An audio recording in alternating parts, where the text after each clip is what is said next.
Stand up bass. Hold on, let me get your hands. There we go. Stand up bass. Okay. Everything's rolling. Go back to my corner. All right. Whenever you're ready.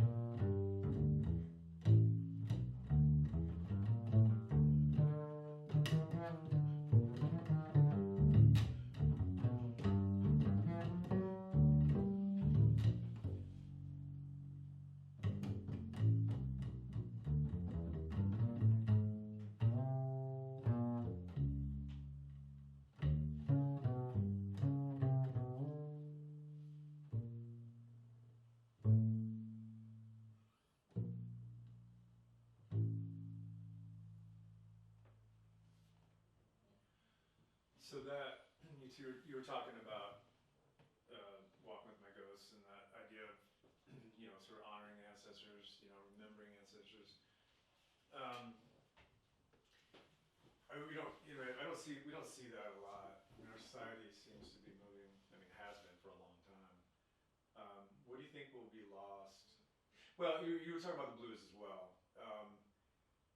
Yeah, that's it. Do you think will the blues survive? Will that connection to the past survive as we move so quickly towards such an advanced technological society? Certainly, even now, we're being taken out of the moment through digital distractions and whatnot. So I know that's kind of a lot of questions, but yeah, we'll start with will the blues survive? And why will the blues survive? Contrary to popular belief, among some, the blues will survive. Um, it may not have the same shape and form as what people do. And first of all, blues is not a certain style of music and playing these notes in this order make it the blues. Blues is a feeling. There are conventions, obviously, in any type of music, but I think all the great players would tell you that it's about you putting some emotion and some feel into it. It came from that idea of having the blues, being down. And it's not to say that blues is sad music, it just expresses some of those things. And not all that. Sometimes it can express fun things. And as long as people are willing to be open to express themselves, the blues will survive. I mean, there's some great folks out there now, Christone, it's like what's it, Grace Miles, all these young players that are really eating this up, just killing the blues. But they're like super passionate too. They're not just playing the licks. Because I think that we went through a phase where it was that. There's still some practitioners of like the older forms too that have taken it to another level,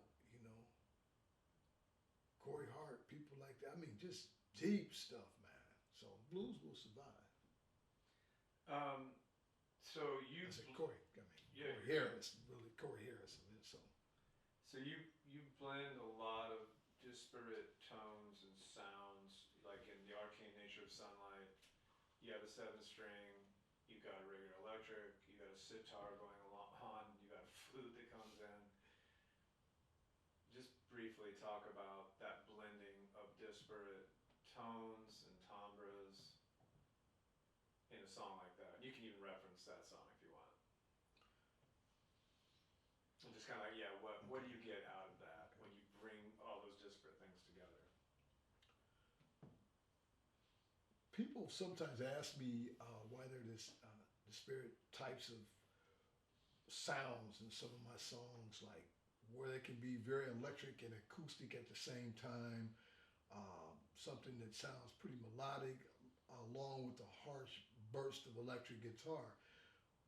Well, for me, they're not disparate elements. They reflect just a different assemblage of the same elements.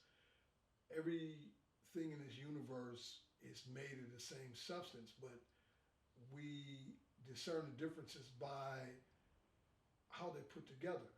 you can have the same um,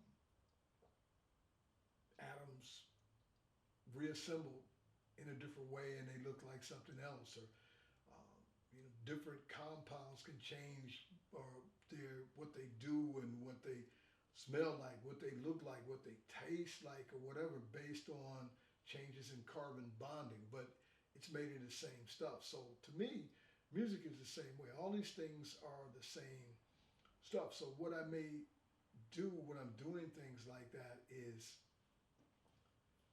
pull out certain structures that are always there. Like I was always taught that every note contains every note. So like an A contains all of the notes, and it just has to do with the harmonic series that keeps dividing and going up.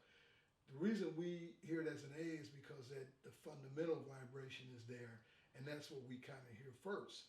But the truth of it is, it's all there. So when I'm putting things together, I look at it that way. All these things, all these music exist, and they're made out of the same thing, vibrations. So at the end of the day, since they're all vibrations, they should all fit together if I have an understanding. And back again, it's back to that creative process of creating the world here.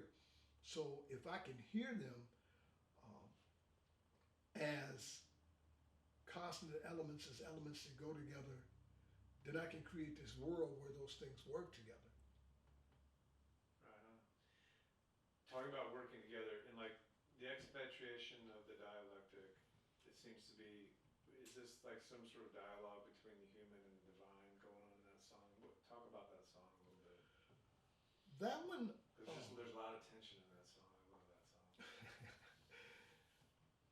next, So just make sure, sorry, go ahead. Yeah, just make sure you repeat the song, Todd. You're good. the expatriation of the dialectic,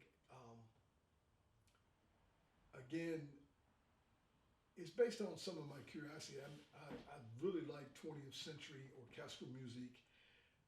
I was influenced heavily by people like Karlheinz Stockhausen, Schoenberg, people like that. And so it's kind of like the serialist piece written that some people might call it atonal or whatever.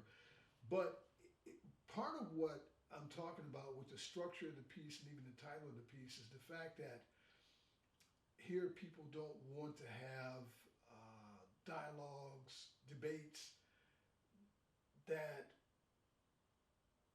are based on openness, examination of ideas so that people can come to some understanding. And so that concept is expatriated now. It lives somewhere else because it doesn't live here in this day and time, not largely. And that's where that's coming from. So the piece has a tone of feeling exiled, but it also has a spiritual element of like saying that there's a place where things come together, but we can't see it right now because we've chased the dialectic away.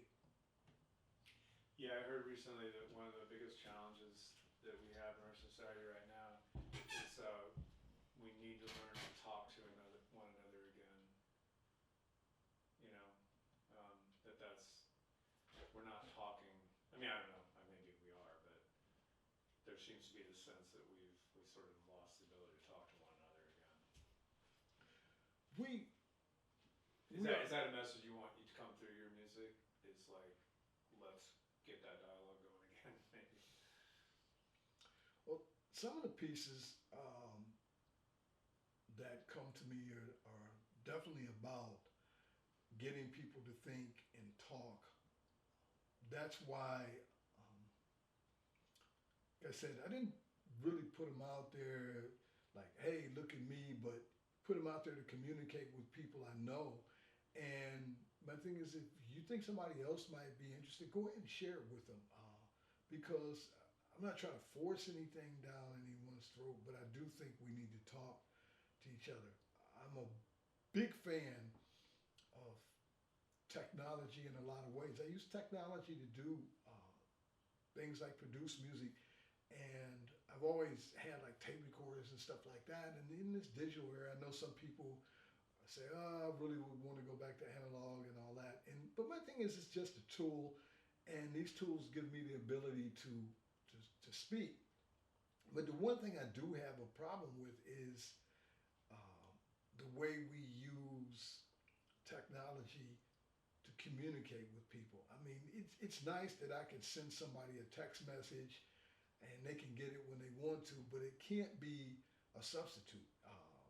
And one of the problems with it, with things like that in social media, is that I can put something out there and I can say it and I can talk at you. I'm not talking to you. I can put it out there and then I don't want to hear the response.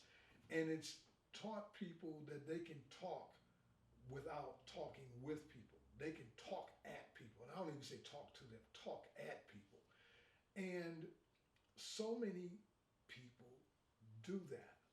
I'm sorry, but I'm not, if I'm on a social media, I'm there to be social with people and learn about the people. I don't care about your political views, religious views and stuff. I don't walk up to people and say, how are you? And have them don't expect them to say, well, I'm a liberal, I'm a conservative, or I'm a Catholic, or I'm a Jew and all that. I'm saying, how are you? Be immediate. How's your family? How are your children doing? How are your parents? How do you feel physically today? Tell me something about you. Give me something personal. That's social. But the platforms have become an excuse for people not to address who they are. And that's one thing. I may talk about certain concepts in music that I write, but they really are based on my experiences and how I process the world. And I own that. And, some people might say, man, that's crazy. And I get that. And I want them to talk to me and say, well, here's a different perspective, because I want to value that. Like I said, I listen to a lot of music, and some of it is music that people express ideas that I may not particularly care about. But I listen. Cut for a second. Good. Come on in. Just let- And you answered the question I was going to ask Here, next. hang on. Oh, go ahead. They can come on in. Yeah, let me get Oh, the good. Yeah, hang on. I gotta.